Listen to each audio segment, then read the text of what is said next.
quite similar to the water department. Is there anything that you want to point out, Carl or Chris, about wastewater for the sheriff? Well, it's pretty similar to what it has been. I don't know if Chris has anything to point out. What's the machinery and equipment on page 6? 52,000. Machinery and equipment. Capital outlay. That's a couple different items.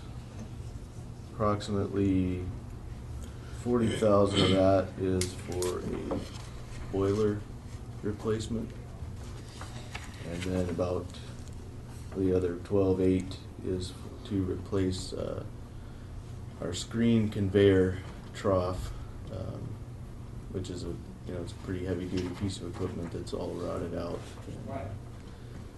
And so that's where those two things. Where's the boiler at, Chris?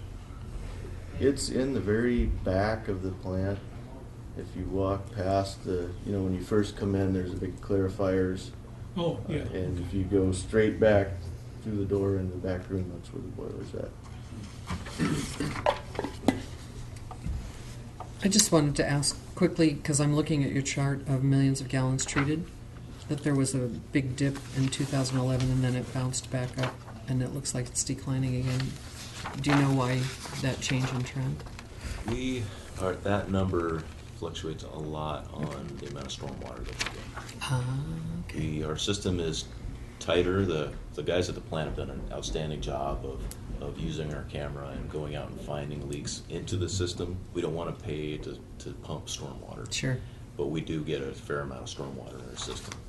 And so that was at the end of a series of repairs, that we saw the flow get lower and lower, and then we had, rain events in that one year that caused us. So it's not jump up. necessarily related to It's really industrial not use or related anything. to Okay. population use. No.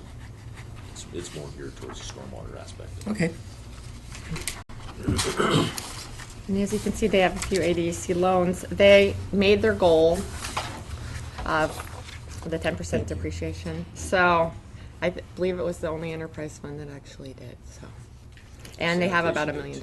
Oh, the sanitation? No, we didn't. No. No, sorry. We would have at one time. Oh, one time before you added that extra expense. in there. Sanitation bad. It's bad. And the wastewater fund does have approximately $900,000 in it. I wanted to ask about this depreciation goal. Is that, in view of John's concerns about having reserves, is that a figure that you think is adequate, and do you have any sense of wanting to change that percentage over time and speak a little bit yes, to that? I can speak to that. The challenge, and I'll speak in broader terms first, and is that certain enterprise funds have access to money in the form of a grant or very, very low interest rate loans. So you look at those and you say, okay, well, less important to recapture depreciation because their ability to get to funds is a little better. On the other hand, you have funds like the electric fund that has less access. Sanitation is another example. Harder to get grant money for those areas. So that means when something wears out, the borough has to have the money to replace it. So I'm a little more concerned about those areas where we can, put some fund balances in place to pay for the things that they need rather than having to go borrow the money. In a perfect world, Jody and I would be able to work with department heads, and we may get to there, and have a set number for each department that's more appropriate for their area. The harbor, for example, tends to have the best access to grant money, with the 50-50 harbor program. Not that it's guaranteed, but so you could argue that it's less important for their fund balance to get huge. The electric department has no access to grant funds. You could say that number maybe should be higher than 10%. The problem is you you heard one enterprise fund made that goal of 10% depreciation recapture. That's just 10%.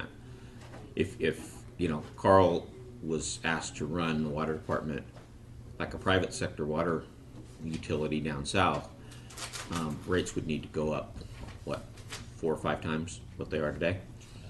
I mean, you know, that has a pretty major impact on the local economy if we raise the utility rates on literally every enterprise fund we've got. So it's not something we can, you know, do quickly. It has to be done. This is why we set this goal at a level we hope everybody could meet.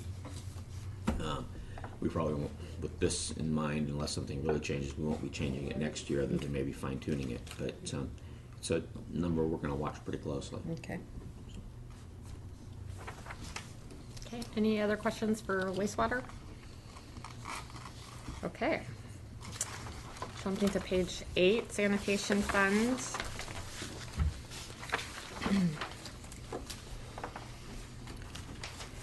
So the refuse collection went down, recycling revenue's going up, and this all has to do with the recycling program, It does, correct? yeah. Okay. There's a lot of shuffling around of numbers because of the new recycling program. The refuse collection number's going down because of people downgrading to a lower sewer size, capable of downgrading to a lower sewer size. But the recycling revenue is going up by quite a bit. That's the revenue that we get back from the commingled recycling we send to Seattle. And then down here in the expense side of things, actually on page 9, bail disposal is going down by a substantial amount. But then again, the collection contract on page 8 is going up by quite a bit. So there's a lot of moving around of numbers to put them in the right slot. And we've got that recycling expense also, in addition to the recycling contract. The collection contract and recycling expense are 2 different things. The recycling expense is what we pay to ship our recycling south and have it processed in Seattle.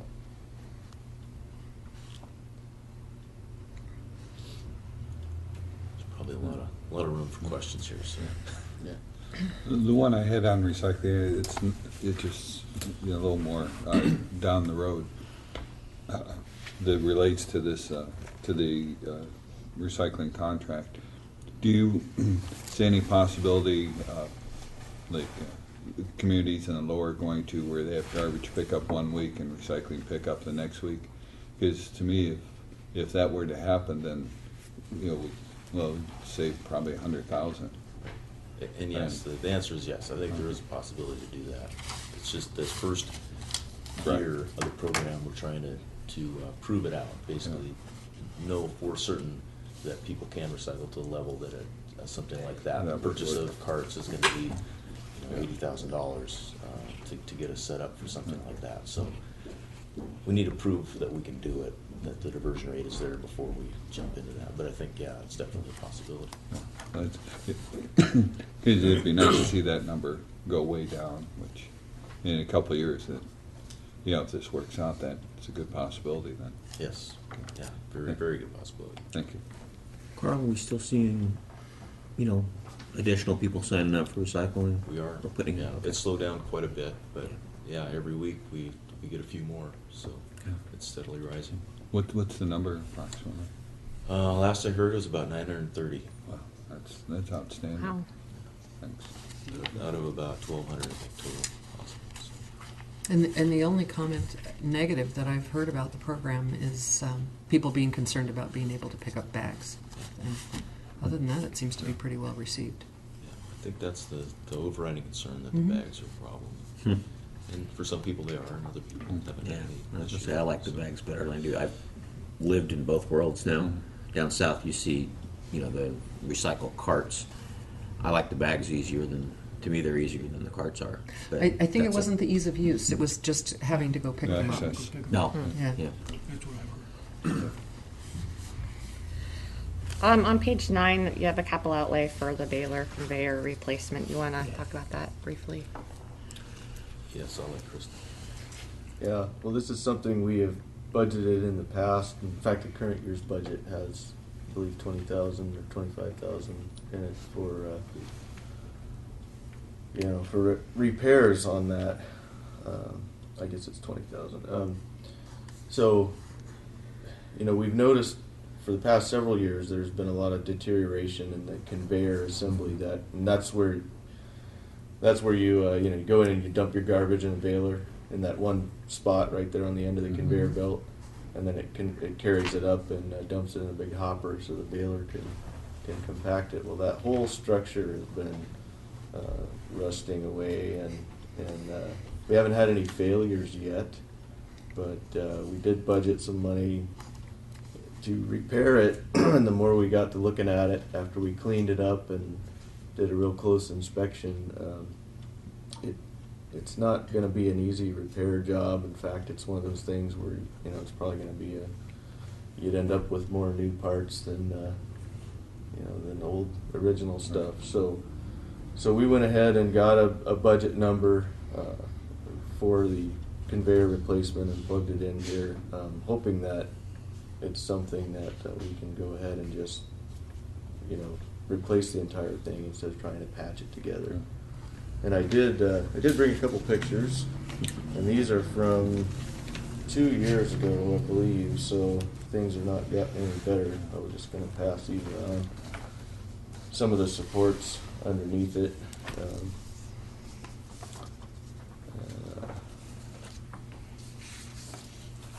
Anybody have any questions about That replaces the entire conveyor. the whole assembly? Yeah. Not the belt, because we can reuse the belt, but the structural portions of it. I remember several years ago when it broke down, troubles because of its age. You had a hell of a time getting parts and had to have someone fabricate it. So I think this is the only way you can go. Yeah, we had a sprocket, main sprocket fail, and it was a time-consuming thing to get the pieces we needed. Yeah, they don't have these on the shelf anywhere. Right. No. You have to build them. The company that manufactured this thing went out of business in '99. Yeah. And I've tried to track down plans, thinking, well, if we can get a schematic for it, maybe we can rebuild it instead of replacing it. And we don't have anything in our records that would suffice, and I haven't even been able to find anyone that worked for the company that built it. So, yeah. Any other questions for sanitation? Okay. Actually, Oh, yeah, go ahead. sorry, I just thought of something. Carl, Chris, do we want to budget what I would call, training money for the public for the related to recycling? To do flyers or something. I mean, I'll go back to John's question earlier. There's no question in my mind. I went to, my wife and asked her, oh yeah, we could easily go to every other week pickup. My wife's a nut about recycling.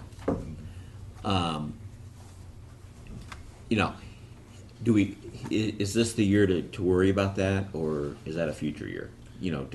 Hey, remember everybody, here's the things you can recycle, and here's how to, Well, I think it's going to be an ongoing issue for the department this first year of the recycling program to continually get the word out.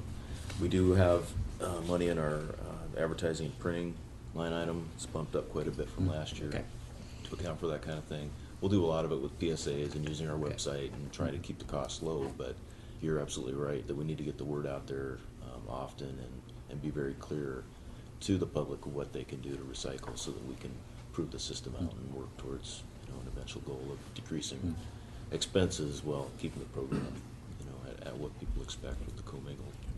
Were you still looking at doing some things in the schools too? Yes, yeah. I need to get with the principals because Earth Day is coming up. It's a perfect opportunity to do that.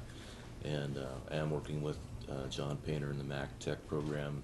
He's got students working on a recycling video right now that Perfect, hopefully will be done by that time.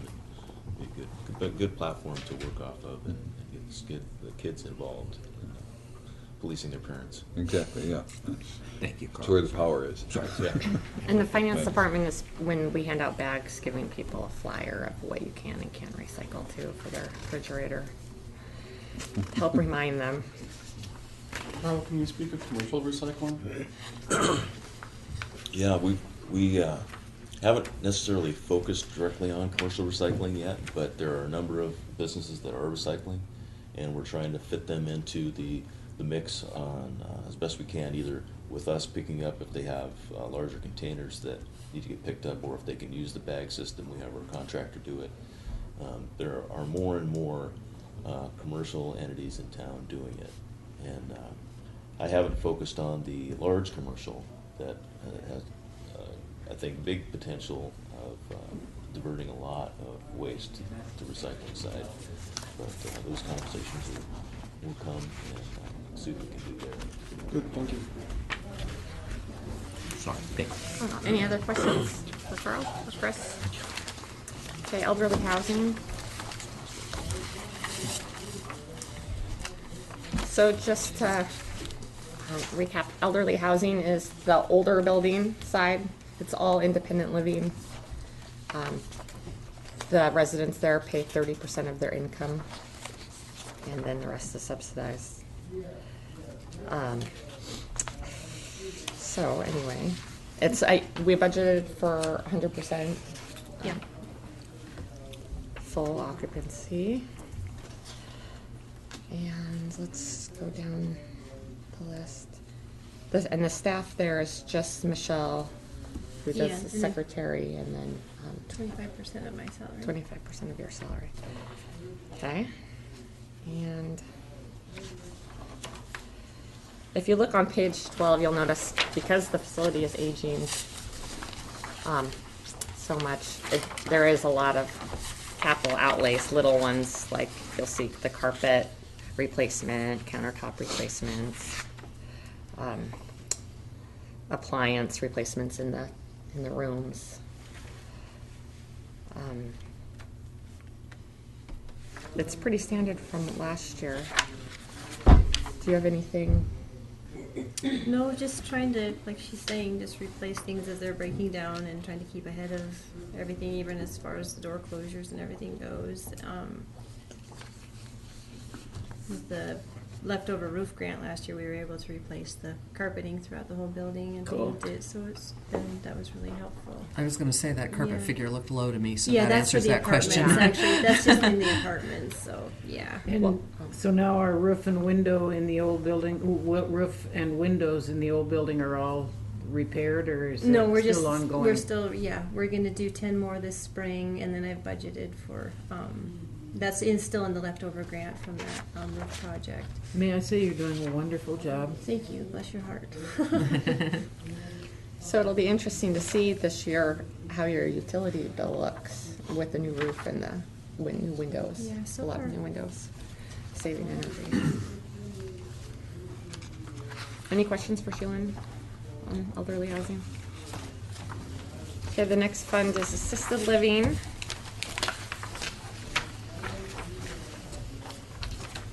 So this, of course, is the new building. So it's assisted living downstairs, and there's one unit upstairs that's assisted living, and the Yeah. rest independent living Yeah, right the now. whole facility's considered assisted, but right now, yeah, there's 13 rooms that are assisted right now, and the rest are independent. But they can all be assisted. And you'll notice that this year for the revenues, it looks a little different than in prior years because we decided to break up and make more line items to track things a little bit better. And the reason the transportation went down is now we can charge our Medicaid residents for transportation, but they've now deemed that it's not just to go shopping, it has to be an actual doctor appointment. That's why that number went down. It has to be medical, not just pleasure.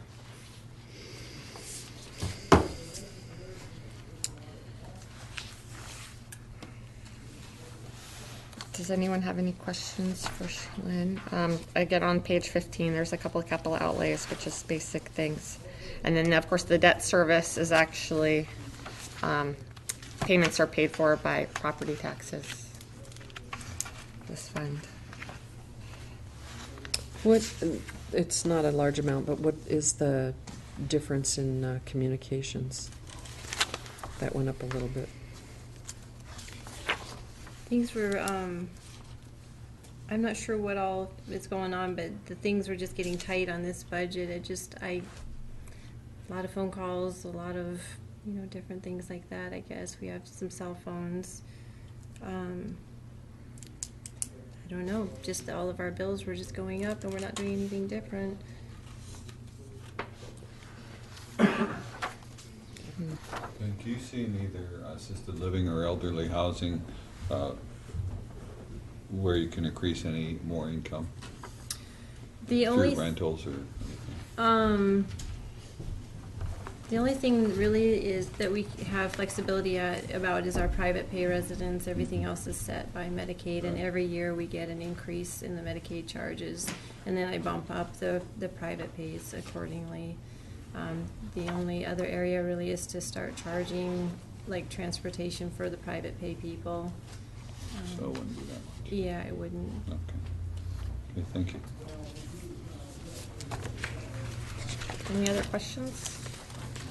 Boy, we need to have 8 o'clock meetings. Yeah, we're all still sound asleep, so it's working out great. Motor pool. So I'm just gonna hand this one over to you, Carl. Carl, I know you've done this so many times, but can you explain what the motor pool fund is before you get into that? Absolutely. The motor pool is an internal service fund. It's not a general fund. It's not an enterprise fund.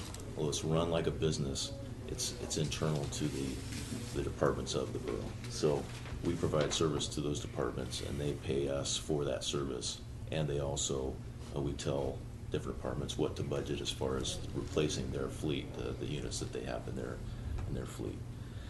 So on the revenue side of this, we have an operation and maintenance charge item that is basically the maintenance that we do on the fleet. So that includes all the labor from our shop, the expenses of our shop, overhead is put into that number. We get that back from the user departments.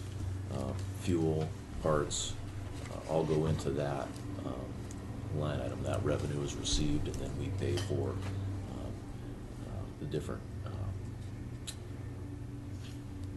expenses through that. The replacement reserve charges are what we tell departments to budget and put towards the replacement of their fleet units. Equipment sales, down a little farther, is any equipment that we surplus out in the course of the year is booked on that line item. This year is fairly large because we're looking at selling a pretty valuable piece of equipment. We'll talk more about that later. And just I sent that replacement memo. Did that get forwarded to the assembly? On the grader? Yeah. And No. all the replacements? Okay. I don't believe they have got that yet. Okay. So we'll talk about that when we get down further here. We have 2 mechanics, a foreman and a mechanic in the shop. We used to have 3. We downgraded to 2 a number of years ago. It seems to be working out fairly good. We can still provide good service to our fleet and cover times when one of them is sick or on vacation. Keeps our expenses fairly low, and that way we can charge less on the operation and maintenance line item up above. Excuse me. And just going down the expenses side, inventory is the line item that we actually buy parts out of. Inventory and fuel and vehicle insurance, the motor pool actually pays those bills as they come in, and then we recoup those costs through this operation and maintenance charges at the top. So it's a business. It's all just kind of moving things around, but we need to have that money available to buy fuel, to buy parts when we need to. So we budget for that and then recoup those costs through charges to the departments. The inventory line item did go up $10,000 this year. This year we looked at tire chains for loaders in our grader. Very expensive, very expensive. I actually cut down that order quite a bit. after we price those out. But this next year, we see probably a need to get some loader chains, and so that went up a bit. Fuel, I held flat this year. It looks like we're going to be within the current year's budget fairly well. Fuel isn't fluctuating dramatically this year, so I feel confident we should be able to make it through next year at $140,000 for the year. And moving down, vehicle insurance, actually we had budgeted a larger amount this year, but the actual increase that showed up was not as dramatic as we thought it was. So in talking with the insurance company, we have downgraded that, and we are back on track with small increases instead of a huge one that we budgeted for last year that never showed up. Repairs and maintenance, that line item is basically maintenance on the building itself. We're doing some budgeting for repair of the building, some painting. We have to remodel the bathroom, or actually fix the bathroom. It's falling apart in the shop, so that's what that number is for. The next page is where the meat and potatoes usually, where the rubber hits the road usually for the motor pool, and that is the capital outlay part of it. And I sent Steve a memo, and I've got copies of that I'll give you guys at the end of the meeting here, but just let me talk about each one of these things. So, as you see in the current year, we had budgeted to replace a plow truck and to match grant monies for the Mountain View Manor van. Both of those purchases have not occurred yet. The plow truck specification development has taken me a long time. Basically, the recycling program has eaten my lunch this year. I've spent a lot of time on that and haven't been able to get around to getting that specification in. Good thing we had a light winter, so there wasn't a driving need to get that plow truck replaced immediately.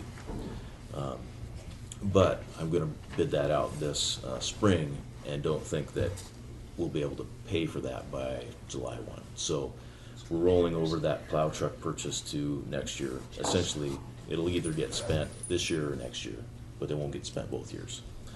Same is true for the Mountain View Manor van. The van grant, which is a great thing, has taken Chris and Sheila a tremendous amount of time just getting to the end of that. The grantor is very slow in making money available, and so we're getting very close to bidding that out as well. But those types of vans, it's a wheelchair accessible van. It takes a long time to build those as well, so we're not sure if that's going to show up before July 1. So we're rolling that into next year too. And again, this is a match to a grant. Either we get spent this year or next year, but not both. You know, we've only got that $27,925 to spend. Moving down on the list this year, community development number 10 is scheduled for replacement. And this is a vehicle that's been around for a while. We've extended it a couple times in the past. It really isn't a very functional. It's a two-door SUV, and it works for Leo. Leo's generally is the one that drives that, and also used for the Daily Mail run. But we could get a more functional vehicle with the Mountain View Manor van being replaced with a larger wheelchair accessible van, and knowing that the food service uses that has historically used the Mountain View Manor van to deliver meals. It's not really ideal to have them driving this humongous van to deliver some meals. So the motor pool's thought is to replace the community development SUV and essentially gift that to the food service so that they have a smaller vehicle that can do the job, easier to maintain, easier to get around in, and replace that SUV with a four-door unit, much like the one that Public Works got as a pool vehicle this year. Then the big purchase this year is a motor grader, and this is a little complicated too. See, we've got this motor grader. It's a great unit. It's a 1997. It's in great shape. We've maintained it very well. It still has a lot of life left in it. But the Petersburg Indian Association has done a lot of road grading in last few years for us in some areas, Frederick Sound Road, and also for the Forest Service. So they have a need on the island to have a motor grader. Well, they've spent between $20,000 and $30,000 a year in rental fees for a grader, and they would like to get away from doing that. And they do have capital monies available to them to buy equipment, and so they inquired about the possibility of when the borough would be replacing our grader. Well, we don't really have a need to replace it, but this is an opportunity for us to actually sell a piece of equipment for fair market value, which hardly ever happens. You know, we're basically the scenario would be that we would offer our grader up for auction, starting bid $100,000, and basically it's a local auction. Don't think that there are any other local contractors would be interested in that price. They want lower priced equipment. So we would essentially auction that grader to PIA, and then we would purchase a grader with replacement funds, which the Public Works Department has plenty of replacement funds. And this is all in this memo, and I'll distribute to you folks, but essentially that's the breakdown on what those purchases will be, or are proposed to be this next year. That 310 is the total cost for the grader. Yes, and that 100,000 doesn't take into account that Right. 100,000. So, and actually, that I'm getting a budget number from NC Machinery right now on a grader, and that number is probably high. We might actually be able to reduce that number. It looks like there's a current contract for graders, state airport graders for about $250, $270. So you can probably reduce that number and still be fine. Any And other so, questions? Oh, go ahead. yeah, I just said, this budget's almost doubled over the last 2 years. Do you see that as continuing, or? Well, a lot of that has to do with the capital outlays. Those capital outlays, and like I said, I'll give everybody a copy of this. Every year, we have a number of vehicles that we evaluate because they're end of their service life. And this year we had about 19, I think, vehicles, and that we evaluated for replacement, and we were recommending one. Well, two, but I'm not really counting the grader because it doesn't really need to be replaced, but it would provide some local value. So there's, you know, if 10 of these all of a sudden said, wow, we're spending a lot of money on maintenance and we need to replace 10 of these, that budget would probably quadruple. And it depends on what it is we're replacing and when it is replaced. So What are you using as criteria, Carl? Years, miles, what? it's basically maintenance costs versus cost of buying new. If we get to a point where our maintenance costs are roughly 70% of what it would cost to buy new, then that pushes us in that direction. Again, just, Carl does a great job. He's got a very nice presentation he can give you if anybody ever wants to see it again. But Motor Pool has roughly about $4 million sitting there in the bank for this exact purpose. It's a very unique program in the sense that most, governments struggle to find the money to replace their vehicles. It's the exact opposite. And you will see major fluctuations in that budget because in some years, some things have worn out, and others that will have nothing wearing out. And that's an internal fund, meaning it's basically the money's coming out of the fund to pay for it, and then allocated back out to departments. So it means when we need a vehicle replaced, we don't have to. Where's the money going to come from? We know we've got the money set aside for it, and most often we've got more money set aside for that vehicle than its replacement cost, because of holding it over, like Carl said. If it's not worn out and not costing us much, we won't replace it generally, and the money just keeps accumulating. So that works out pretty well. So in other words, if I'm hearing you right, Carl, this fund has more or less been self-sufficient for quite some time. Yes, it has been. It's a very good program. It was set up, before I took the position, but and just moving forward with the theory of operation that you basically charge what you need to cover the costs, and that you keep the replacement program whole, and that preventive maintenance is a huge part of our program. Keeping all these vehicles, if we didn't have that going on, we wouldn't be, extending 19 vehicles. We would be replacing 19 vehicles, and that cost goes way up. So. Cool, thank you. Do you see any places where you could curb expenses or increase, or where you need to increase funding? Well, the one thing that I have done in recent years is the whole replacement contribution scenario is something that we can work with and try and help not only our department but all departments. There's essentially an ideal number where we take the purchase price of vehicle times by the inflationary amount over its life, plus the inflationary for its life cycle. And by the end of a 10-year life cycle, we're going to have enough money in that account to replace that vehicle, accounting for inflation.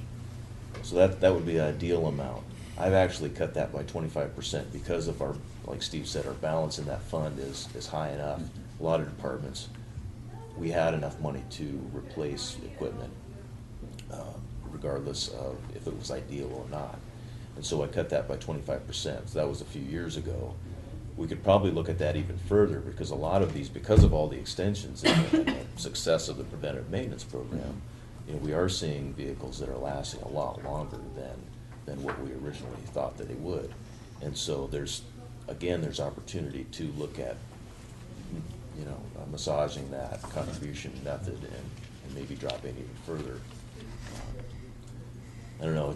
It gets kind of dicey, because you want to be able to have the money available if something breaks down, and you don't want to cut yourself short. How about in your sanitation rates? Right now it's showing a deficit because of the recycling and that.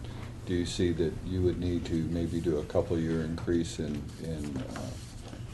charges to compensate for that, or is it something that you can go a couple of years and absorb it and not be hurt? Well, we do have some reserves right now, and essentially that's what we're recommending, is that we do try to absorb that in the next couple of years to get that recycling program off the ground. This one-time expense on the conveyor is hitting us pretty hard right now. But that, again, is a one-time expense. So if we can make it through this next year, another year, we should be okay. And we do have program increases over the next couple of years as part of that 2012 rate study as well. So I'm trying to be optimistic that, through the work on the rate study and the work that we're doing with the recycling program, that it's going to turn around and we're going to be good. But next year at budget time, we'll have a lot more information on what the recycling program has done, where we're going, and how we can improve it. So I'm just kind of looking at absorbing that for a year and not messing with rates. No, everything you guys have done has been very impressive. I appreciate it. Thanks. Are there any other questions for motor pool? Okay, and then lastly, we just had a few capital projects. There's just a wrap up for next year of the Pump Station 5 and Birch Street, and then Pump Station 1 and Pump Station for Scow Bay will take off. Are there any questions about those? If not, then I think we're done with the work session. I'm going to call a 5-minute break. I invite people to move tables back and move chairs forward so that when folks give public testimony,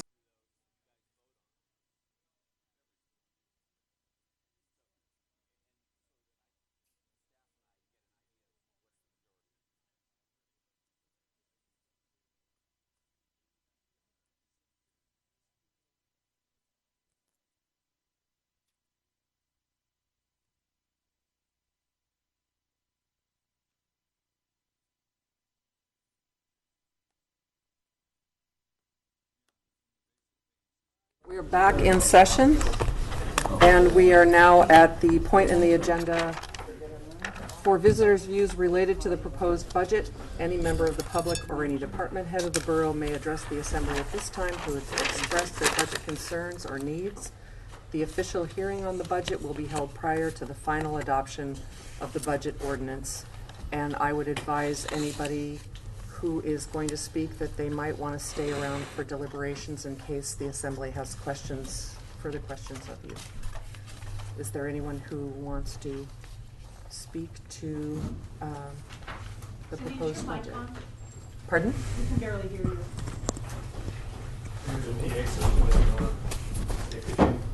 Here, I'll check it just. It's still. Yeah, it was off.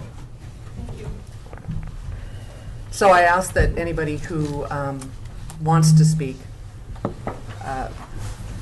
may want to stay for the deliberations of the assembly so that if we have further questions, we're able to ask you some questions in detail. Are there any visitors who wish to have, make a statement? This gonna be a volunteer order kind of thing? Or do you have- Sure. No, go ahead, Rob. Just wondering. All right. Mic check, we're on? Yep. Okay. Acting Mayor Lagodakis, members of the Assembly, thank you for this opportunity to provide an overview of a complex and important topic, development and implementation of a school district budget. Within the state of Alaska, there are very few budgets that are more complex than this one with its funding formula. For the record, my name is Dr. Robert Thomason, Superintendent of Petersburg School District.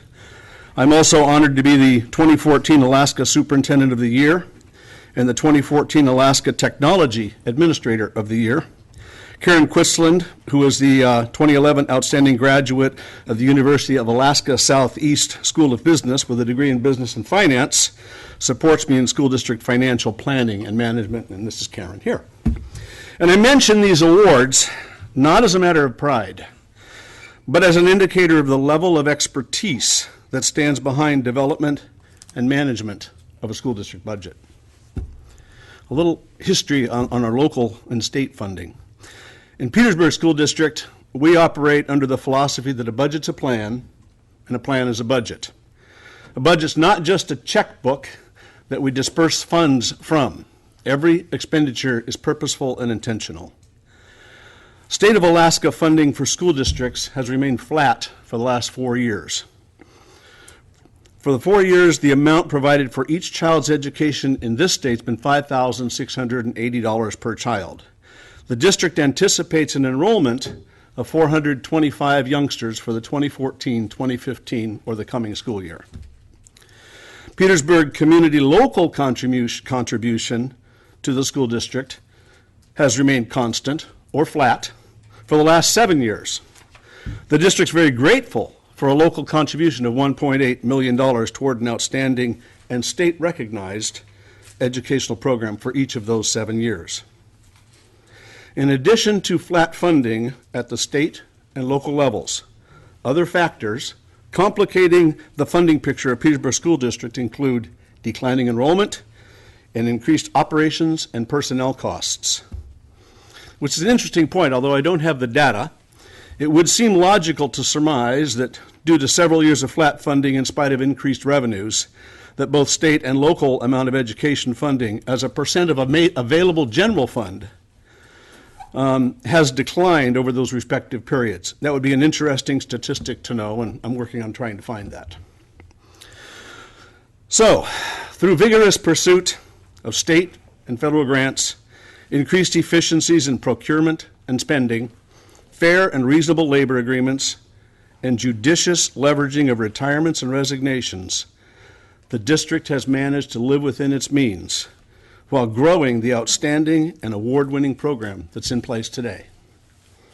It's important to know that 80% of the Petersburg School District budget is devoted to personnel costs. This is a fairly standard percentage in school district land. Since school districts are people-intensive endeavors that build educated people, not widgets. In fact, most school districts are in the 82% to 85% ratio for their personnel costs. Juneau School District is at 90%. The fixed costs of operations and maintenance, electricity, fuel oil, maintenance materials, janitorial supplies, those account for another 15% of the local school district budget. Again, not an uncommon number.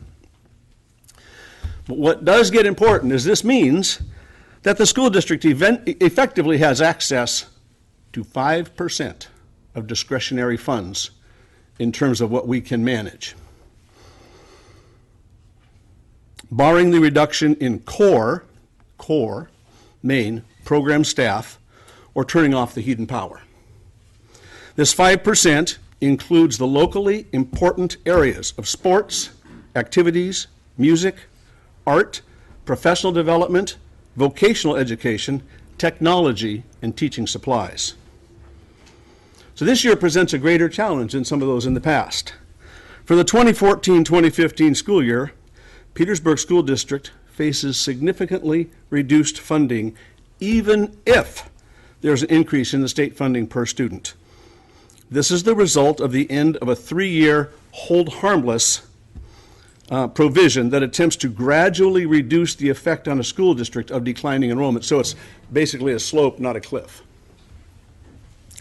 The district is expecting and planning for a shortfall in state funding of between $300,000 to $348,000 this coming year. Had the district not made incremental reductions over the last 5 years, this number would be significantly higher. To meet this expected funding reduction for the 2014-2015 school year, the district has again, as it has the previous 4 years, or 5 years, reduced staffing. In the 2014-15 school year, there'll be 3 fewer teachers in the district and 1 less classified or instructional assistant. Those teachers are an English teacher, an elementary teacher, and a special education teacher, plus the 1 classified person. These reductions are the result of 1 retirement, 2 resignations, and 1, our first in many, many years, reduction in force, where we actually told someone, I'm sorry, we do not have a job for you.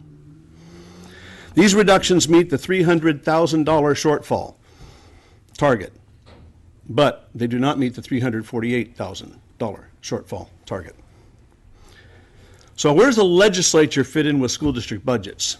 Basically, the legislature, we are held hostage by the legislature until their session ends. We really don't know what will be received from the legislature until the session is over. So we cannot finalize budgets until revenues are known. So as in years past, so it is this year. Therefore, I can't come to you today with a completed budget. I could come with targets. So, which brings me to, Petersburg School District has this year, for the 8th year in a row, requested $1.8 million in local funding support. In the last 7 years, the city, now borough, has contributed approximately $1.2 million from local taxes and then relied on the Federal Secure Rural Schools funds, commonly called timber receipts, for the remaining $600,000. Those numbers are plus or minus a couple thousand each way, I suppose. I don't have 2014 data, but the Department of Education minimum required local contribution for 2011, and I'm trying to get the current data, for the community of Petersburg was $1.212 million, and the maximum allowable contribution was $2.775 million. The borough is very, very fortunate that timber receipt funds have been available to support local funding contribution over the years. That has been our saving grace, that and grants the district has gotten. Many districts in the state do not have that resource. So as we draw this to a close, as the Assembly deliberates the funding future for Petersburg School District and other critical social programs, it's important to take the time to receive and study accurate and detailed information. It's time to resist simple, knee-jerk, quick-fix solutions to complex funding issues and to bear in mind that any community is only as strong as its social structure. So with that, on behalf of the Petersburg School District, I want to thank you for the opportunity to present this information, promise you a more detailed budget once the legislature finishes their task. And I'll take questions now or later, whichever is your pleasure. Rob, timber receipt funds are supposed to go away by 2021. That's correct. What have they decreased? Is the decrease started this year, or is it starting next year?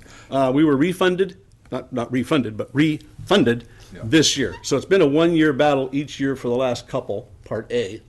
Part B, your predecessors, in their wisdom, established a fund to squirrel away or save timber receipts funds to, again, create a slope, not a cliff. So the short answer is, I believe it will be ending. I could not tell you when. It's always a battle, and we are just one small piece. Oregon, for example, really pushes hard for timber receipts. A lot of people would say, well, either let us log or pay us not to, but don't take it away and don't let us log. Exactly. So, Do you know what the declining rate is, though? That's what I was under the assumption that it was. I don't have that memorized as a chart. Kind of speak to it. They've been backing off at least 5% a year on this program for a while. Okay. Yeah, thank you. Others? Thank you very much.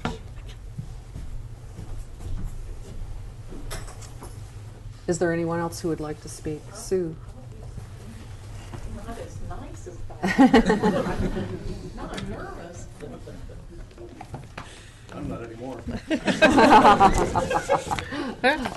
I'm Sue McCallum from the Classen Museum. I'm the director there.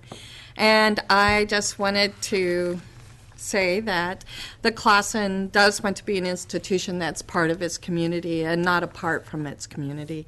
We sincerely believe that exploring people's artistic and cultural and scientific accomplishments is essential to the human experience. We celebrate our community, our commitment to heritage, and the promise for the future generations. And our job as stewards to the community of Petersburg is very important to us. The support from the city, or I should say borough, allows the museum to pursue its goals of producing varied and informative public programs, educational programs, and exhibits. Your support reduces the pressures of all the activities necessary for the daily survival of our museum. And without the support from the borough, we would be reduced to limited times of opening and only basically with a volunteer staff. I figured out how much it costs per person that walks in our door. And it has been going up steadily. In 2011, it was $22.63 per person that walks in our door, how much it costs.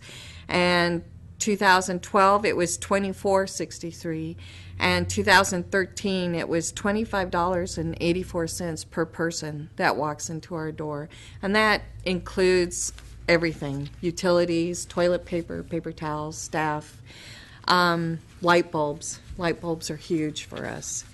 I just wanted you to know that without your grant, we would definitely be struggling with surviving. And if you have questions, I hope I can answer them. So, anybody? Yes. On the grant we give you, what is that pay for? That really pays for our operating costs as well as wages. A large amount of it does. It really covers an awful lot. So almost. We do have an income. We have our shop that we keep working on as an earned income for the museum. We also write grants for various programs that we have, exhibit development or storage needs. For different projects, we usually write a grant for that. Most of the expenses that we have that we take out of the grant that we get from you are facility maintenance, and the city pays for the building. They maintain that. But we do grounds care, snow removal, buying light bulbs, like I said, light bulbs, paper towels, toilet paper. It's a public restroom, so we have a lot of people come in and use the facilities. It pays for general office, and like I said, it does pay part for wages. About how many hours of wages would you say it covers? That's a very good question. Our payroll for the whole Well, okay, let's say, I'm going to say for last year, our payroll came to 22,268. And then we have a shop payroll that comes out of the shop money. But, so let's say about, I'm going to say half of it goes for payroll expenses. I don't want to say all of it does, that's for sure, but around about half of it. Thank you. How does this grant compare to previous years that you're asking for? We try very hard to stay very consistent. It's been $42,000 for many years, and then it went down to $40,000. And I would ask for more because everything costs more, but we feel like that amount of money helps us keep our doors open. Our goal is to have our shop be a main income source, and we're consistently working on it. We're trying different things. We're spending more money to enhance our shop so we can get more of an income in. But basically, we've kept it pretty much steady for many years. I'm trying to think how many. Like, I'm going to say 10 maybe. It might have been a little less, but that's about right. Mm-hmm. Sue, I don't think it may be accounted for in here, but I think you have volunteer hours as well. Do you know how many volunteer hours you've got per month? Oh, gosh. Well, per month, no. But annually, this last year, we had over 700 volunteer hours, and that was based on a few projects that we've had. But it depends on the season and what's going on. But we do try to have volunteers. We always have project if somebody's interested, so yeah. All right. Anything else? Thank you very much. Okay, thank you. Any other visitors that want to speak to their budget requests? Sue? Good morning. Since Rob was introduced himself, I will do the same. My name is Susan Omer, and I'm the director of Petersburg Mental Health Services. I've served in that position for over 20 years. And during that 20 years, we've always received city or now borough support. I listened to the meeting last week about budget concerns and questions about funding for social services like Petersburg Mental Health or the schools and the museum. And so I would like to try to address some of the things that came up as concerns. One was accountability, that there was questionable, like, how are we accountable for the money that we get? And I have to say, I feel positive about the level of accountability we have as a nonprofit agency that is audited by multiple folks, both financial and state, who come in and make sure that we're providing the service that we say we are, and we're spending the money the way we said we would. It is true that one of the questions was, does this pay for the funding that comes locally? Does it pay for a clinician? Yes, those services, the money that we get from the city or the borough does include money that allows us to keep another clinician on staff. One of the concerns was, are we being paid twice? Because the state does pay us for emergency services, so when the police chief got up and said that we help, it was like, well, we're already getting paid for that by the state. The truth is we do get money from the state for emergency services. We get approximately $183,731 to provide emergency services to Petersburg. That is a base amount. It certainly doesn't cover the amount of services that we provide emergencies. So one of the things that was asked was, what do we get for that money? So because the state forces us to put a lot of data into a data entry system, I was able to have Fran pull up a number of reports. On average, Petersburg Mental Health provides services formally to clients, 190 clients per year. We provide 675 emergency services calls a year. which are the ones that we bothered to fill out paperwork for. We write off over $92,000 of free service, and that doesn't include the things that we've done on, some of our extras, like going out, coming in when the police call, spending more time doing intensive services that we don't record. So those are the things that you get for the $85,000. The other thing you get for the $85,000 is it allows Petersburg Mental Health to leverage other funds. The state and the federal government is very clear that they don't need letters of support alone when people write grants for services. That's not enough anymore. What they need is evidence of local support, actual evidence of donated buildings, other donated services, or actual money. So that $85,000 in actuality allows us to find other funding, and without local funds, we would be hamstrung with applying for grants. The other thing that Jay, you brought up last week was that this funding allows us to see more than the kinds of people that the state wants us to see.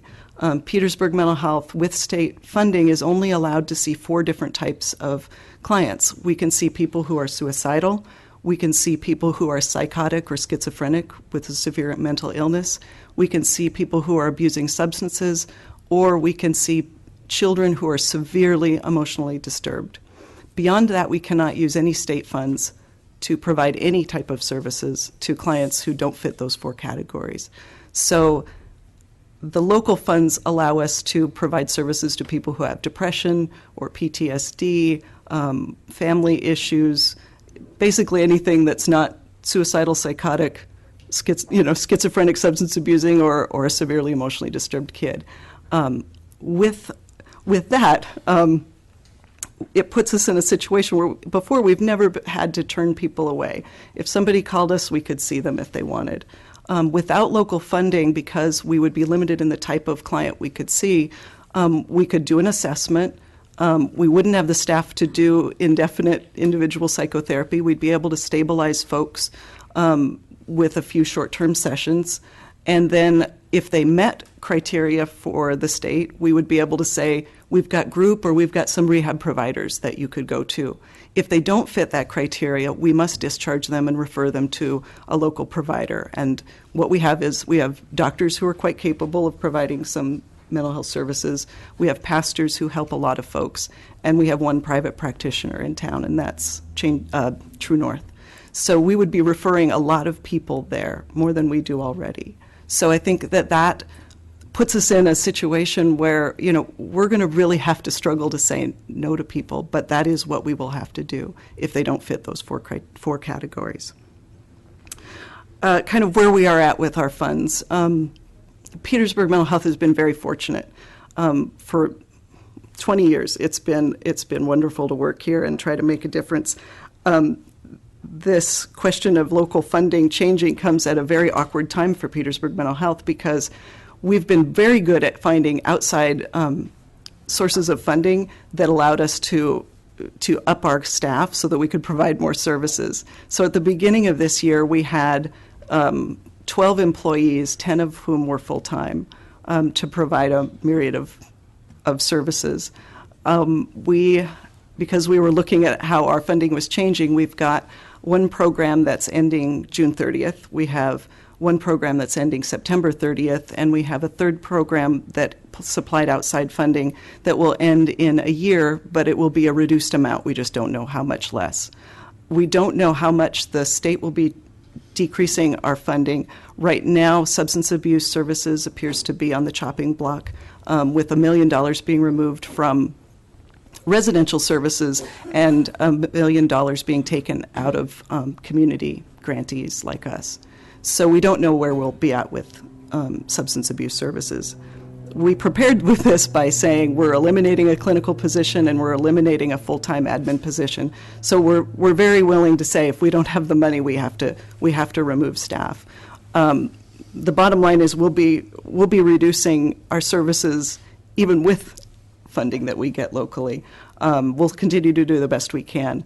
Without local funding, it hamstrings us in so many different ways in terms of leveraging grants, and being able to see the type of services, type of clients that we see, and being able to provide the level of response that we provide for the police and the hospital and other agencies that ask us for help.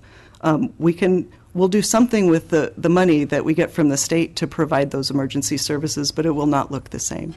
So I would respectfully ask that we continue to receive the funding that has been put into the budget this year. It's my understanding that the budget actually is over $400,000 in the black, and that includes all of the social service departments that are here today. It didn't cut any of us. So if there's a way that we can look at this year as not the year to cut us, I would appreciate that. And I'd be happy to answer any questions that you might have. I have two questions for you. I've looked at your financial ledger. What's the total bottom line that you operate on? Our operating costs are over $800,000 a year. Okay, and if we were to not reduce it this year, but say, for instance, say that we're going to have to start next year, what effect will that have? And would that give you more time to plan? Certainly, every month we have funding. It gives us more time to plan. So that is true. We could continue to write grants and try to find a way to bump things up like we always have. So we could do that. And of course, if we have 1 year of funding left, we will do that. It does eliminate our competitiveness with our grants because we can't say we have local support. Okay, thank you. Anybody else? Nancy? Does the Mental Health Trust give you any funding? Isn't that where money for mental health in the state is supposed to come from? That is a complicated question, but I'll do my best to say that yes and no. We actually don't get directly money from the Mental Health Trust unless we have a special project. You can write a special grant to try to get funding for a startup program. Right now, we have been granted $100,000 towards our capital project. So they will fund those kinds of things. But what the Mental Health Trust, where they get their money, they give it to the legislature in terms of the money that pays for operating costs for community mental health and community substance abuse services. It doesn't come directly from the Mental Health Trust to the grantees. It goes into the state budget, is my understanding. But I do know if you cut down every tree on mental health land in this borough, Petersburg Mental Health wouldn't get a check for another dollar. It doesn't work that way. And I'd be happy to tell you who to talk to get a very good answer. Just wondered. Yeah. All right, thank you very much. Thank you.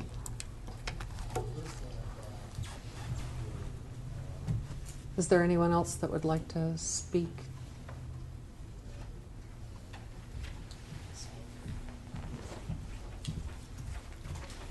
Hi, Marlene Cushing, and I'm just a community member, and I'm not directly applying for any of these funds. But I wanted to say that these programs are so important in making our community what it is. And one of the things that flashed through my mind when I was listening to the news report and thinking about what might be cut was last year when there was the standoff with the police and a shooter. And I believe afterwards the council gave out some kind of certificate and recognition to the Petersburg mental health staff that were on scene with the police at that event.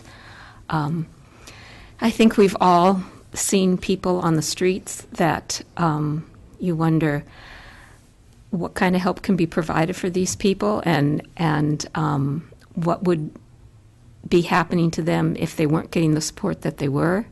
So I think it impacts us, whether we go and use services or whether we're just walking down the street in the community or parking our boat at the harbor. I hope that you can get through a very difficult task and come up with what we need to keep our community going and growing. Thank you. Is there anyone from the hospital or KFSK that wants to speak? Sally, go right ahead.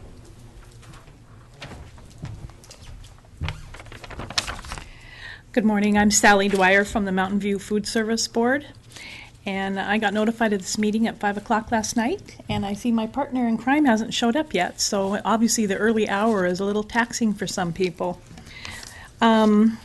We have submitted traditionally over the last 30 plus years for a budget request from the Assembly/Council for approximately $15,000 to help maintain the food service program at the manor for the seniors in the community.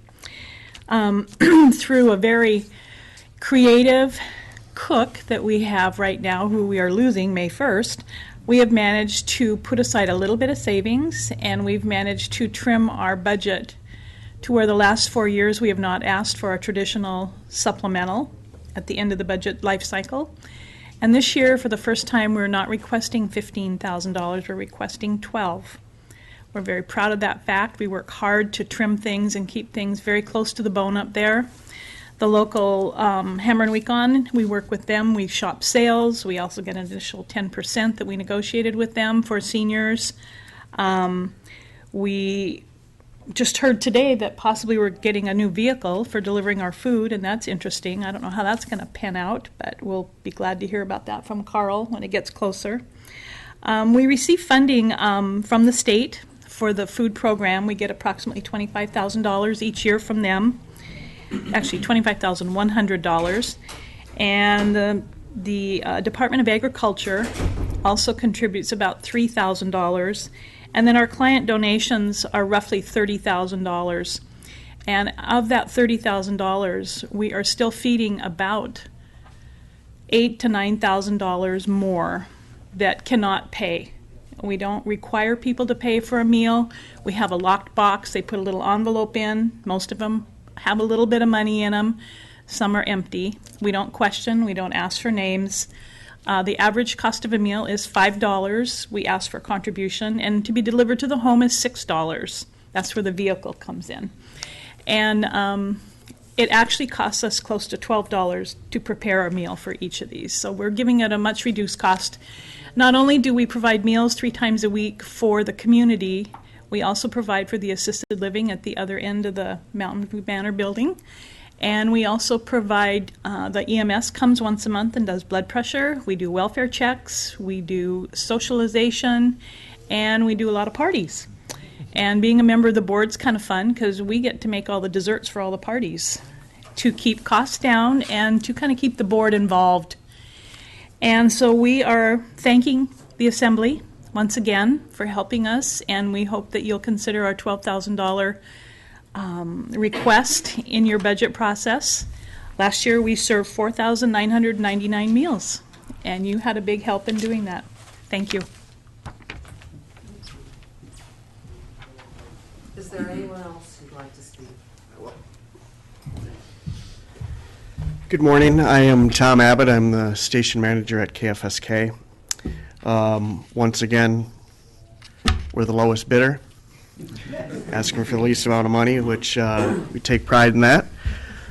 KFSK, I've heard since I've been here since 8, I've heard a half a dozen times either a reference to I heard it on the radio or I listened to a news report.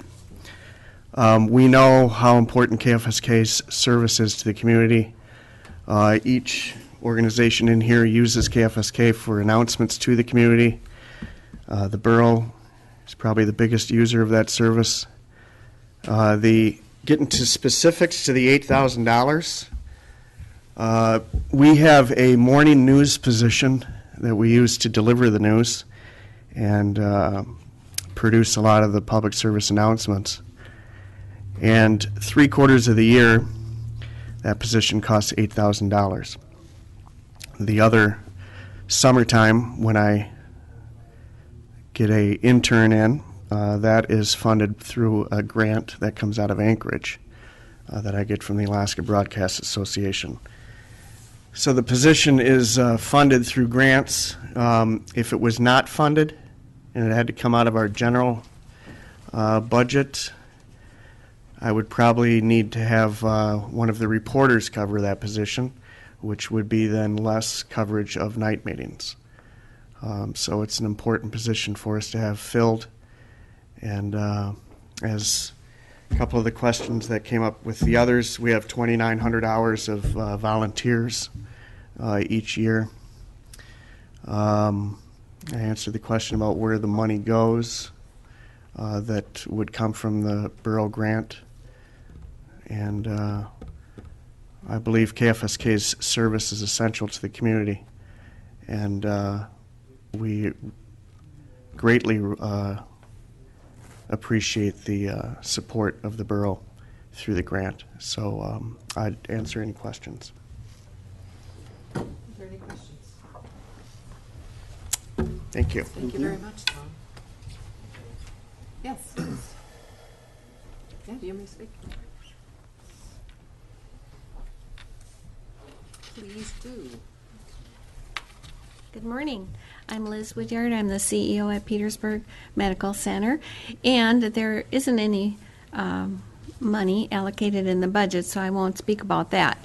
But what I will speak about is my support for all the important services that we do have in the community, and the schools are very important, KFSK, mental health, the chamber, the museum, and the hospital all make a healthy community.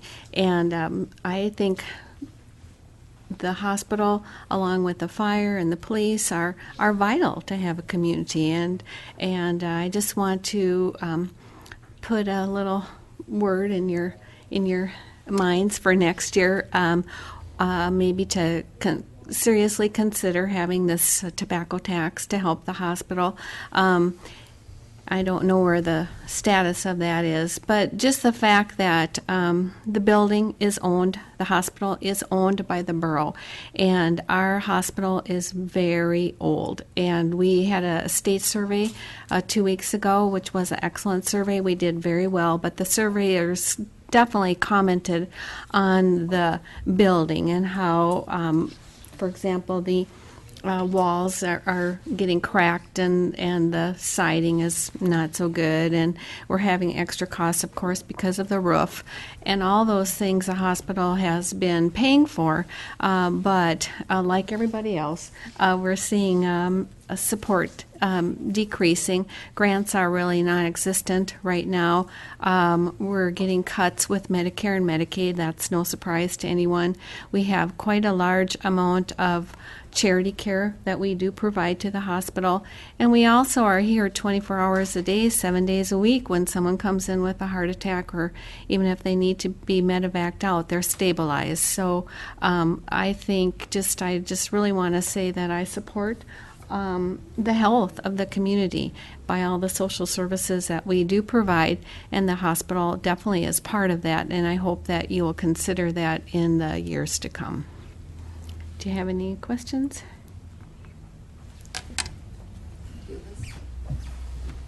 Have we gotten everybody, or is there anyone else who wanted to speak? Tara, did you want to? Okay. Didn't mean to put you on the spot. All right. Well, then we'll move on to assembly direction on the budget. The administration staff is seeking direction from the assembly on what changes are desired in the proposed budget that should be brought forward in the final draft that will be adopted by ordinance. The assembly is reminded 4 affirmative votes are required to carry any motion. And do we have a motion? Move we accept the budget as presented.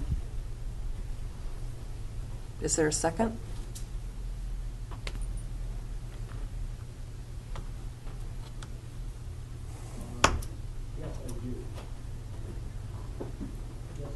I'll second, for the sake of discussion. Okay. It's been moved by Nancy Strand and seconded by Jay Stanton Greger that we accept the budget as presented. Is there any discussion?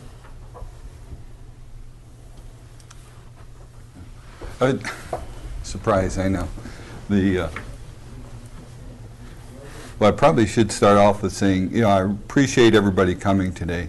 And I can be, and I'm not in disagreement with what anything anyone said.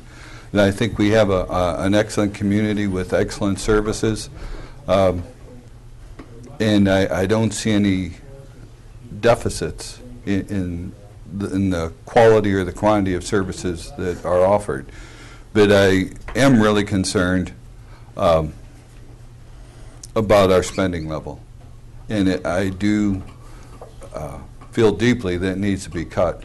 But I should preface that with also saying I'm married, so anything I say is probably wrong. And today's our 15th anniversary, so if you see Liz, give her your condolences. But that's just an aside. My concern is, and I would like to see the budget cut because, it was mentioned we have 400,000 reserves built into this budget, but out of a 10 million plus budget, that's nothing. And we already know that 100,000 of that reserve is going to be spent on communications, radio, that's needed for the borough. 83,000. So that brings us down quite a ways. And we also know that the state is not going to be supportive this year or in future years. They've already told us that we're on our own pretty much.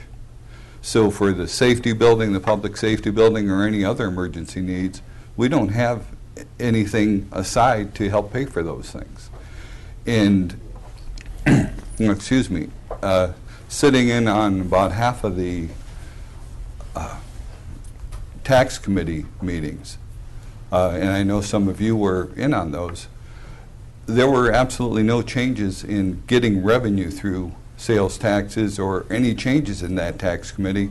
In fact, people were even saying, people that were pretty affluent were saying that if you change my tax structure or take away my senior exemption or charge me, even for taxes on a 2x4 to fix my house, I'm going to move. I can't afford to live here. And that was the overall demeanor of the tax committee. So we can't look for any revenues in that. And we looked at, or the committee looked at taking away the senior exemption.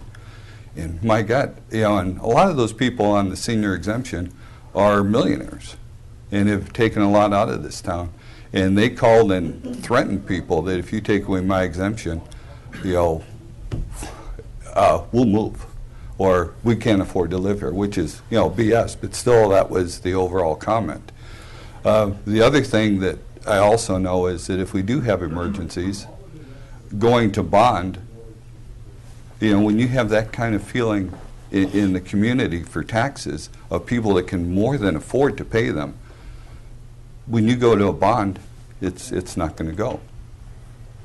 So we have no options to take care of the citizens in this community. And when people come to us and are asking for funds, I don't disagree that they need them, but I do feel strongly that we need to cut back somewhere. And when you look at people that are making $8, $10, $12 an hour, and I remember on the one of the people at the hospital was saying that their people have to take 2 or 3 jobs just to survive. And I know the people in the community that are working at Hammers, TU, whatever, they're not making anywhere near what most of these people in this room are making. Nowhere near. And yet, that's why I have a hard time supporting more funding or even the same funding when I know people out there that are struggling just to feed themselves and their kids in much worse shape than most of us can't afford it. So we need to cut back. So do you have some specifics or an amendment that you would offer? Well, I would like to see us cut back all funding 1% on our budget, and then get the school funding to 1.6, and cut out the 85 for mental health. Are you offering that as an amendment? Yes. And, and again, not that these people aren't providing excellent services, that we can't afford it. And I feel like in the case of mental health, they have a really high reserve, so it's not desperate for the money. And that if they give services, and they have offered excellent services to the police department and the community, just charge for them. like anybody else. Can you restate your amendment? That we cut our overall budget 1%, that we give the schools 1.6 million, and that we delete the mental health grant of 85,000. And I think that would get our reserves in a little more in line with what we need to have a safety net for our community. And help me here with protocol order here, Kathy. You have a motion out to amend the earlier motion. That is to decrease the overall budget by 1%, reduce school to 1.6 million local contribution, and to remove mental health. Do we need a second on the amendment? Yes, you do. Is there a second? I'll second it. It's been moved and seconded that we cut our overall funding by 1%, give the school 1.6 million, and eliminate the mental health grant. Is there any more discussion? Can the clerk call the roll? Actually, may I add something, Cindy? Sorry. Yes, go ahead. Just a little background over the course of this last week since our last budget meeting. People like to talk to us in the community, and I embrace that. In speaking specifically to the 85,000 that Susan, you spoke of, I find it, I enjoy public perception and how people feel comfortable sharing it. So from my place as an assembly person, I've had 4 different people speak to me about that issue. 2 of them said, Jay, I don't think you should be voting on that issue because I know you used to work for Susan Omer at Petersburg Mental Health, and that you may have a bias towards that to support them without an objective position. Of course, the flip side of that, and had to be a flip side, was the other 2 said, since you're a clinician in private practice, you must be opposed to them, so you're obviously biased as well. And I like it when it's 50-50. It's the reality on that situation is that it's neither. From my perspective, I look at the budget as a business, and I don't see a conflict of interest. That being said, any matters relating to this part of the budget, I will be abstaining from in order to maintain the public trust, even though I don't believe I have an agenda or bias either way. But in the interest of public trust, I'll be abstaining from that. From the entire vote, or because it seems to me if mental health, Susan says she doesn't get the grant, then she'll be making referrals, which would be to you. So you stand to gain financially if mental health doesn't get the grant? Am I confused, or? Are you asking for my opinion on that? Well, somebody's opinion. Go ahead, Kathy. Madam Mayor, actually, he's declared a financial interest or a possible. It is up to the balance of the assembly to determine if he should or should not hold question. Not himself, not Jay. It's the rest of you that determine. Okay. That'd be great. What does the assembly wish in this I need case? that clarified. If mental health doesn't get the grant, will they be making referrals to your business where you would be benefiting monetarily, which is the reasoning besides recusing yourself from voting on the budget? Can you answer that question, Susie? Yes, I can. First, I want to say that it wouldn't be the first time we would be referring people to True North. True North provides great service and a different type of service than we do, and we refer people back and forth. And so this isn't about Jay's quality as a counselor or his wife's. In fact, they're very good. They'll have to be even better because without 85,000 from the city, again, we are prevented from seeing anyone but the people who fit into the 4 state categories. So we would be forced to discharge them and refer them to their doctor, their pastor, or to any private practitioners in town. And currently, that's True North. There may be other private practitioners in the future, but that's what we have now, and that's what every community has to do across the state if they don't have other ways of paying for the non-priority state population. So what you're saying, he could benefit from this? He would have to, unless you don't want to see any of our folks, and I know you'd help him as much as you could. then I would love direction from the assembly as to what I should do. Do you have any thoughts, John? And I really don't see it as a conflict, especially for the majority of what we're talking about. And with Jay's service or with mental health services, both of them can bill a client. So I don't see what the problem would be. It's like any other business we have in town. If two people are offering services, either one can write the invoice. I see it more of a conflict by just giving the monies to mental health, because then we're saying that's the only service that the city supports. I understand what you're saying, but I do see that there is a potentially direct That's not giving me direction. impact to Jay's counseling services if the funding didn't go to mental health, yes. Can I speak one, just Sure. one minute Please. to that? John, I think that you do make a good point. We can both write a bill. And I believe that True North probably provides a lot of services below cost and a lot of free services too. You're a private business, so you're not, I mean, you're constrained in that way in that you have to pay for your overhead as well as other things as a private practitioner. But if we were to write a bill for the things that we're providing for free, we'd actually get a better deal from the borough, because we already write off more than $92,000 worth of free service. So, in that case, I mean, we'd be happy to send an invoice to the borough. I think at this point, though, we're just trying to establish cause and effect, and at least from my standpoint, it appears that you could be influenced by not giving the grant to mental health, so I would be willing to accept your abstention. I'm not saying anything about influencing, but it looks to me like you could stand to gain monetarily, which is the question behind recusing. Hence, I brought that up of wanting to maintain the public trust by recusing myself from the vote to remove any public perception thereof. Okay, I accept that.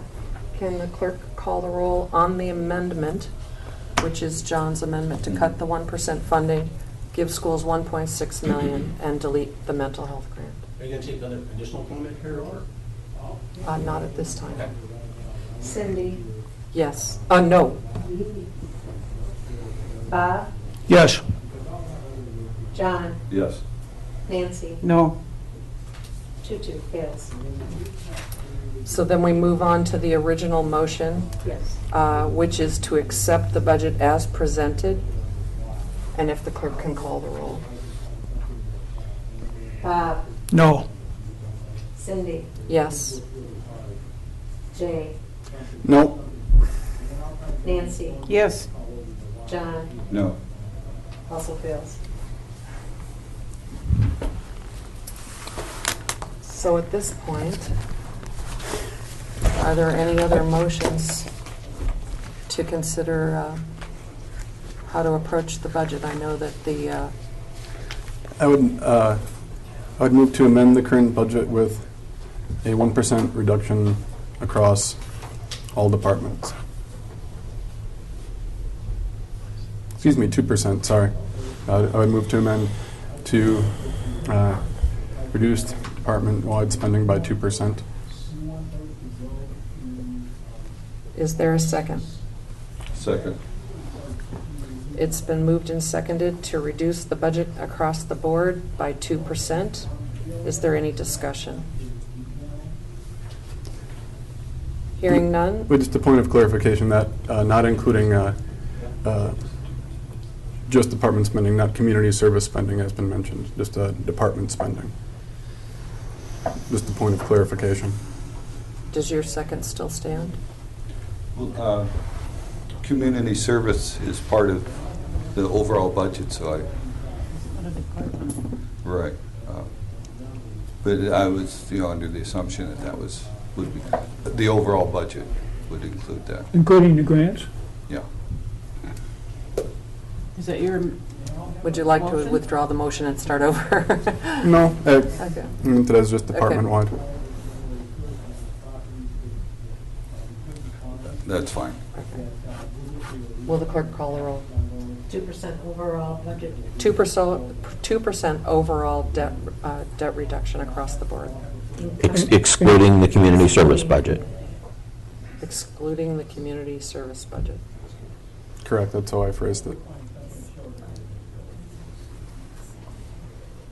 Cindy? Can you define community service budget for us up here? May I? Yes, please.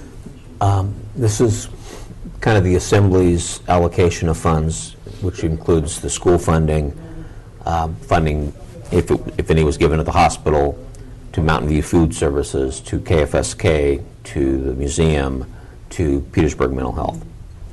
Did I get them all, Jody? Can I have a point of clarification as well? Is 1.8 for the school in the budget, or is it 1.2 out of the general fund and 600 out of the secure rural schools funding? It's 1.8 to the school. The makeup is 1.2 from property taxes, 600,000 from secure rural schools. So, can I get clarification on the amendment, though? So, would the revenue stay the same, and would that additional net go into the transfer to the property development fund, or are you planning on lowering property taxes? What do you want to do with that 10% or 2% savings?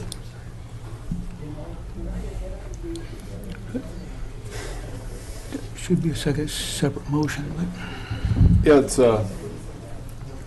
seems to me that'd be a separate motion at this point of what to do with that. Okay. If that works for the Assembly. So let's try again. We're going to vote on a 2% debt reduction across the board, excluding the community services budget.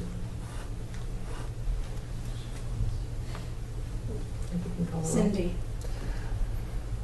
No. Nancy? No. John? Yes. Jay? Yes. Bob? Yes. Fails 3-2.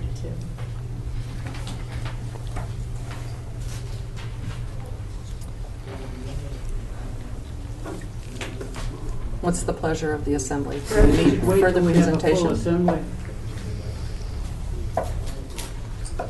When do we have to have this? If I We may? need to get it pretty quickly. If I may.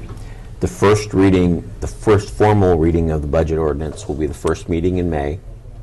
Then the public hearing, second reading will be the second meeting in May.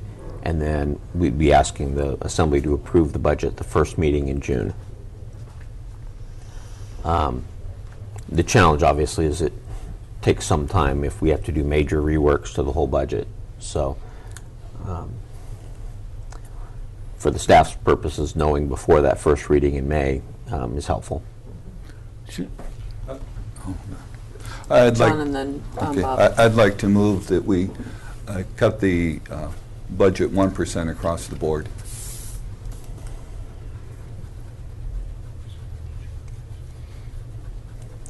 With or without community services? Including, yes.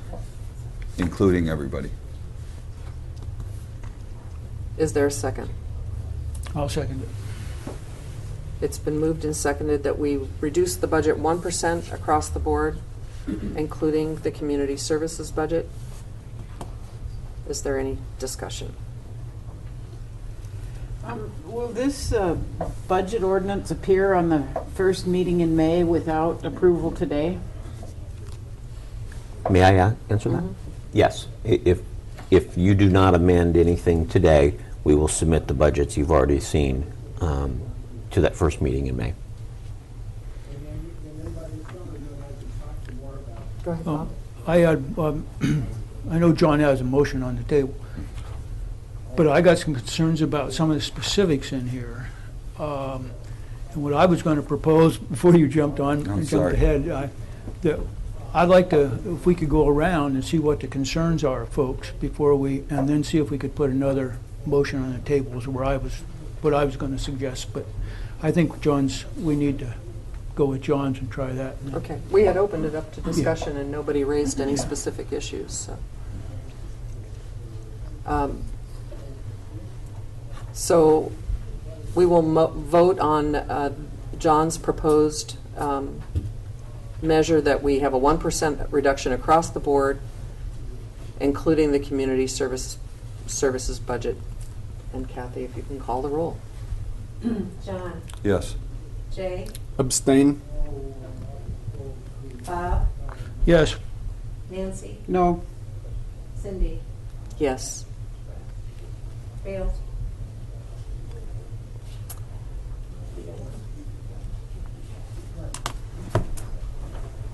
At this point, what's the pleasure of the assembly? Would you like to hear more detail and ask more questions of folks, or would you like to table this until our next meeting? Well, is there a need to table it if the ordinance is going to appear on the agenda next meeting?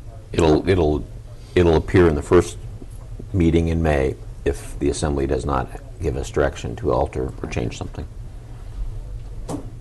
But without hearing additional information, will the vote change, is my question to you. No, my vote won't change. Will there be more members here at the next meeting? You mean the first one in May? Yeah.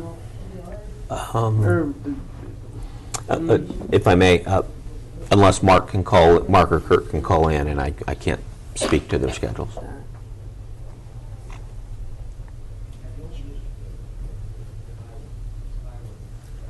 I'm going to give you an opportunity to ask your questions, and then if we don't have any more, we will entertain a motion to adjourn. Well, I just wanted to say is that I hear out there, almost everybody I talk to says, we want to tax this, we want to tax that, we want more, we haven't looked at cutting anything. And I've got a concern with that, I got a real concern. And we know the national budget's affected, we've heard everybody here saying their budgets are going down because the grants aren't there and everything else. We've got some of the same problems. The other one is that we've got buildings around town, that need help and so forth. And someplace along the line, we're going to have to take care of ourselves, I believe, and we got to start saving for it. How we want to do that, I think that's what we're grappling with here, and who we will, what will we cut, what we're agreeable to. I would be agreeable to hold and to reduce the city's budget, the borough budget, with a 1%. I don't have any problem with that. And I think that if we allow some freedom with the department heads, I think that can work very well if they have the freedom to make the adjustments. I don't see a problem. But I cannot agree to any kind of a tax increase or, changing the senior citizens or anything else until we get a hold of the budget spending. That's from my perspective. I would propose, there are some items in there, I think we have some options to make some changes. I don't really want to nickel and dime it, but I would be agreeable across the board. From that, that's really all I have to say. I am really concerned about spending. Gus? We just spent several hours in meetings in work sessions with our department heads, and I'm of the impression that they've cut pretty much as they can without really reducing services. So I wonder where these additional 1% or 2% cuts are going to come from. Do department heads have anything to say about it? Or superintendents, or? Can I speak up there? What do you want to do? Go ahead. Well, in my comments, I suggested that we need to resist simple knee-jerk quick fix solutions to complex funding issues. And in the space of 20 minutes, I sat here and I heard 2% thrown out, 1% thrown out, $200,000 thrown out. Nobody, other than just a moment ago, asked what are the implications of those numbers. And I'm here to tell you, based on what's happening in the school district, because we have to, by statute, let contracts by March 15th. We have let all the contracts out for next year. The only place we can go to reduce the number you're talking about, that magical 5%, is sports, activities, music, art, professional development, vocational education, technology, and teaching supplies. We cannot, by law, retract contracts. So if you're going to make this decision for the school district, be it 1%, be it 2%, be it $200,000, there will be a significant community impact. Now, if you were to take a longer range plan and say, well, we need to do over, as the district has done for 5 years, cautiously, judiciously, with purpose and intent, leverage retirements, resignations, we have managed our house well. And I guess what it feels like is that we're being punished for managing our house well. We are one of the most highly respected school districts in the state, both for the program and the way we handle our finances. And what we are doing today, if we reduce the school district funding, will be penny wise and pound foolish. Thanks. I just want to make one statement to the assembly, and that is that the borough staff went through a very thorough analysis of their budgets over the last few years and the last couple sessions that we've had. You had the opportunity to ask the hard questions during those sessions, which were public meetings. We did ask a few questions. This seems like the 11th hour to now say we want to make a shift change in how we're approaching the budget. So I will give you one more opportunity for someone to make a motion, and if not, I will entertain a motion to adjourn. This is more, I don't know what other motion to make, but last year when I tried to do the same cuts or similar cuts, I'd gotten the same thing, it's too late. So, and I know we went through these meetings and talked to people, but I still think the bottom line is this is, at this spending rate, we're being irresponsible. And unless we create our own reserves, if we do have problems or emergencies, we're asking for a disaster. And, I don't think it's too late. I think we need to start planning now. But, I don't know what else to offer.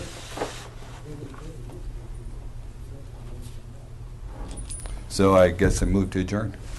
Is there? It's been moved and seconded. Meeting is adjourned.